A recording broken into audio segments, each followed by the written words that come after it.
Hello, എല്ലാവർക്കും നമ്മുടെ ചാനലിലേക്ക് വീണ്ടും സ്വാഗതം. എല്ലാവരും സുഖമായിട്ടിരിക്കുന്നു വിശ്വസിക്കുന്നു. അപ്പം ഇന്ന് ഞാൻ വീണ്ടും ഒരു മോർണിംഗ് ബ്രേക്ക്ഫാസ്റ്റ് ആയിട്ടാണ് വന്നിരിക്കുന്നത്. വേറെ ഒന്നുമല്ല, നമ്മളുടെ വീട്ടിൽ എപ്പോഴും ചെയ്യുന്ന ഒരു സിമ്പിളായിട്ട് തട്ടിക്കൂട്ടാൻ പറ്റുന്ന ബ്രേക്ക്ഫാസ്റ്റാണ് റവ ഉപ്പുമാവ്. അപ്പം നമ്മളിന്ന് ഉപ്പുമാവാണ് ചെയ്യാൻ പോകുന്നത്.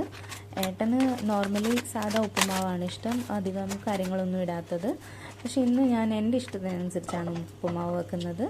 അപ്പോൾ ഇന്ന് നമ്മൾ ഒരു പാൻ എടുത്തിട്ട് അതിലേക്ക് നമ്മൾ നെയ്യ് ഒഴിച്ച് നെയ്യിലാണ് നമ്മൾ ഉപ്പുമാവ് വെക്കുന്നത്. അപ്പം നല്ല ടേസ്റ്റാണ്. നിങ്ങളൊക്കെ എങ്ങനെയാണ് വെക്കുന്നതെന്ന് കമൻറ്റിൽ മെൻഷൻ ചെയ്യണേ. അപ്പം നമ്മൾ പാൻ വെച്ച് നെയ്യ് ഒഴിച്ചിട്ട് കടുക് പൊട്ടിക്കണം. കടുക് പൊട്ടിച്ചതിന് ശേഷം നമ്മുടെ പച്ചക്കപ്പലണ്ടി നന്നായിട്ടൊന്ന് നെയ്ക്കകത്ത് വറുത്തെടുക്കണം. ഒന്ന് കപ്പലണ്ടി പൊട്ടുന്ന ഒരു പരുവം വരെ. അതിന് ശേഷം നമ്മൾ അതിലേക്ക് ഉഴുന്നുപരിപ്പ്, ഞാൻ ഒരു തമിഴ്നാടൻ സ്റ്റൈലിലാണ് വെക്കുന്നത്. ഉഴുന്നുപരിപ്പ് കുറച്ച്, അധികമൊന്നുമില്ല, ഒരു കുറച്ച് ഇട്ട് അതും ഒന്ന് വഴറ്റി എടുത്തിട്ടുണ്ട്. അതിന് ശേഷം നമ്മൾ പച്ചമുളകും ഇഞ്ചിയും, ഞാൻ ഒരുപാട് പച്ചമുളക് എടുത്തിട്ടില്ല, ഏട്ടന് ഒത്തിരി എരിവ് ഇഷ്ടമില്ലാത്തതുകൊണ്ട് ഒരു 2 കുഞ്ഞു പച്ചമുളകും ഇഞ്ചി ഇട്ട് വഴറ്റിയതിന് ശേഷം നമ്മൾ ഇതിനകത്ത് ഒരു സവോള ചേർത്തിട്ടുണ്ട്. കൊച്ചുള്ളിയാണ് നല്ല ടേസ്റ്റ്, പക്ഷേ ഇവിടെ കൊച്ചുള്ളി കിട്ടാത്തതുകൊണ്ട് നമ്മൾ സവോളയാണ് ചേർക്കുന്നത്. അപ്പം സവോള ഇട്ടിട്ട് അതൊന്ന് പെട്ടെന്ന് സ്മാഷ് ആവാൻ വേണ്ടിയിട്ട് നമ്മൾ കുറച്ച് ഉപ്പും കൂടെ ചേർത്ത് കൊടുക്കുന്നുണ്ട്. അങ്ങനെ ഉപ്പും ഇട്ട് അതൊക്കെ ഒന്ന് വഴണ്ടി വരുമ്പോഴത്തേക്കിനും നമ്മൾ വെജിറ്റബിൾസ് ഇടാനുള്ള സമയമായി. നമ്മളിവിടെ ക്യാരറ്റ് മാത്രമേ ഇട്ടിട്ടുള്ളൂ കേട്ടോ.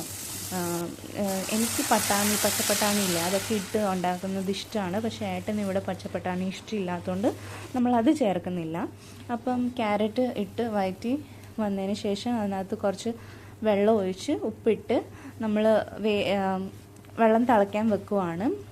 ഇവിടെ ശ്രദ്ധിക്കേണ്ടത്, വെള്ളത്തിൻ്റെ പരുവം എപ്പോഴും കുറച്ച് ഉപ്പ് സോൾട്ടിനെസ് കൂടുതൽ നിൽക്കണം, എന്നാലേ നമ്മൾ റവ പൊടി ഇടുമ്പോഴത്തേക്കിനും അത് കറക്റ്റ് പരുവത്തിന് വരത്തുള്ളൂ.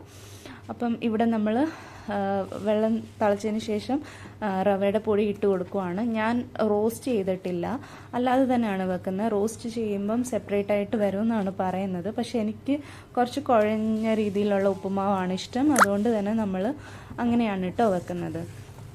അങ്ങനെ വെച്ചതിന് ശേഷം ഈ ഉപ്പ് ഒരു 2 മിനിറ്റ് ആവിയിലിരുന്ന് വേവിക്കാൻ വെക്കണം. വേവിച്ചിട്ട് നമ്മൾ സെർവ് ചെയ്തെടുക്കുക.